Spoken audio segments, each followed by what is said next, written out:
Halo Sinekrip, balik lagi sama gua Rashid Hari. Yang kali ini kebagian ngebahas salah satu dari beberapa film Indonesia yang tayang di bioskop. Jadi dari 3 film Indonesia yang rilis minggu ini, film yang bakal gue bahas habis ini itu adalah satu-satunya film yang bukan horor.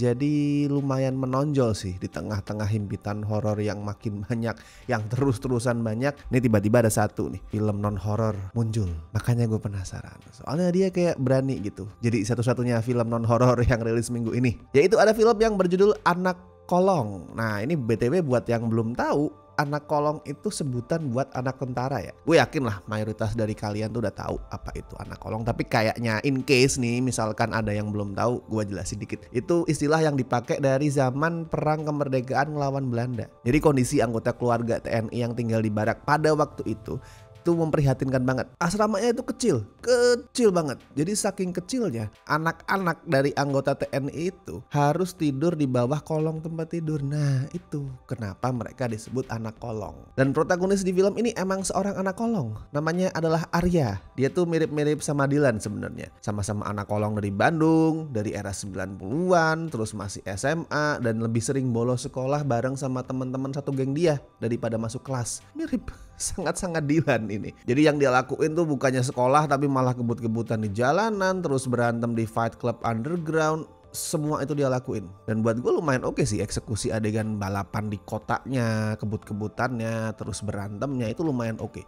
Nggak yang luar biasa banget, nggak yang sampai gue sebut wah ini keren banget, sebenarnya nggak. Tapi at least teknisnya itu proper, rapi. Jadi intinya si Arya ini main mulu sampai nilainya jeblok dan bikin si bapak yang berharap Arya bisa jadi tentara itu sering marah-marah ke dia. Gak akur lah intinya hubungan bapak sama anak ini. Dan di sisi lain Arya juga lagi jatuh cinta. Dia naksir murid baru yang namanya Amira, yang kebetulan merupakan anak dari atasan bapaknya si Arya. Tapi bukan cuma Arya ternyata yang naksir sama Amira. Ada Salim juga yang kebetulan adalah musuhnya Arya dari zaman kelas 1. Well, overall ini emang cerita cinta segitiga yang udah sering kita lihat. Dengan setting SMA yang udah sering kita lihat juga.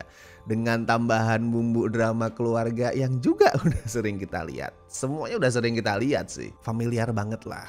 Nah tapi yang agak beda adalah gimana setelah sebuah peristiwa permusuhannya Arya dan Salim itu berubah jadi persahabatan. Dari yang tadinya kayak kucing sama anjing berantem mulu, Arya dan Salim itu akhirnya bertransformasi, berubah jadi bro banget gitu. Gue suka sih sebenarnya sama presentasi soal bromance mereka tuh. Karena dari dulu gue emang suka sih sama formula-formula cerita tentang lawan jadi kawan.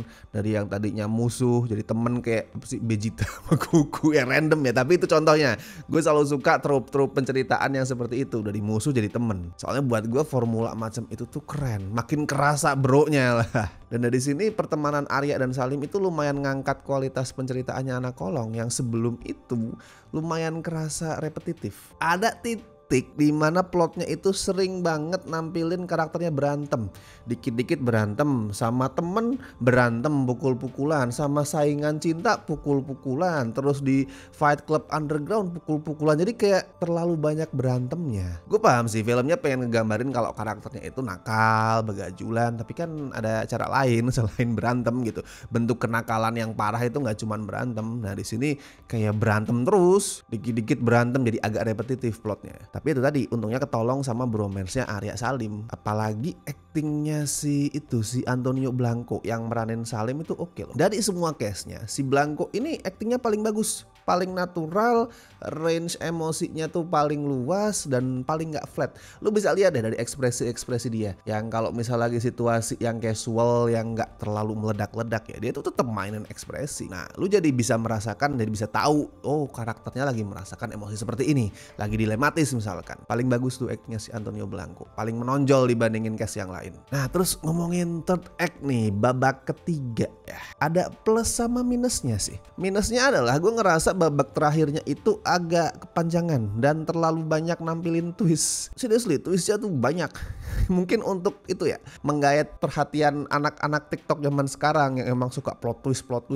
Nah itu jadi di ending tuh lumayan banyak tuh plot twistnya dan agak kepanjangan kayak Lord of the Rings. Bingung nentuin endingnya itu di mana. Tapi positifnya, dan ini yang buat gue tuh lumayan surprising, adalah filmnya nggak mengglorifikasi tentara. Jadi nggak yang diagung-agungkan banget. Soalnya kan sebelum nonton gue sebenarnya agak-agak pesimis nih. Ini mah nanti dikasih lihat tentara tuh hebat banget nih, abdi negara yang sempurna. Gue pikir akan seperti itu. Terus mungkin kayak pengen ngiklan, ayo dong kalian masuk tentara, hebat loh abdi negara dan segala macam. Gue berpikir seperti itu awalnya. Tapi ternyata di sini tentara tetap digambarin sebagai ya somehow manusia biasa lah. Tapi ternyata tentara di sini digambarin sebagai ya somehow manusia biasa. Manusia biasa dengan keluarga yang bisa hancur, yang akur, disfungsional. Dan sebagai individu mereka juga nggak selalu kuat, fragile, bisa sakit-sakitan, bisa lemah. Ya sekali lagi nggak kerasa kayak iklan tentara gitu.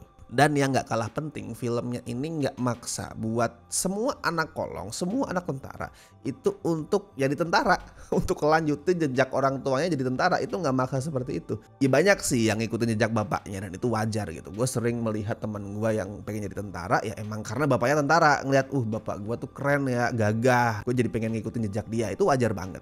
Jadi di sini pada saat ada karakter anak kolong yang akhirnya pengen jadi tentara karena mungkin ngeliat bapaknya, wajar buat gue. Tapi poinnya di film ini adalah nggak semua anak kolong itu akan dan harus jadi tentara. Mau milih profesi yang lain yang jauh banget dari tentara ya nggak apa-apa. Jadi musisi, jadi seniman, jadi dokter, apapun itu fine. Gue appreciate sih sama poin yang itu. Jadi kalau misalkan lu ngerasa ragu buat nonton Anak Kolong karena ngira filmnya ini bakalan terlalu ngepromosiin tentara kayak yang gue suuzonin sebelum nonton, jangan khawatir sih karena filmnya nggak ngelakuin itu.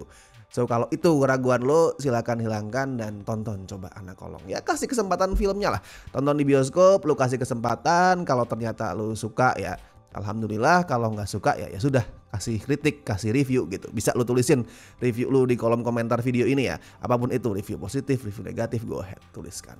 Alright, dan seperti biasa gue ingetin jangan lupa like video ini, subscribe Cinecrip, dan buat teman-teman yang pengen ngebantu kami dengan kasih donasi seikhlasnya, as always ada berbagai cara. Ada super thanks, Saweria, dan lu juga bisa join membership sesuai dengan tier yang telah tersedia. And thank you so much buat teman-teman yang masih setia join membership sampai detik ini, sampai hari ini, terutama beliau-beliau ini ya, dari tier Besti dan La Familia. Pokoknya thank you so much. Tier Sobat juga makasih. Buat yang pengen mendapatkan benefit-benefit serupa silahkan join. Oke, kalau gitu gue Rashid Hari. Sampai ketemu di review-review berikutnya.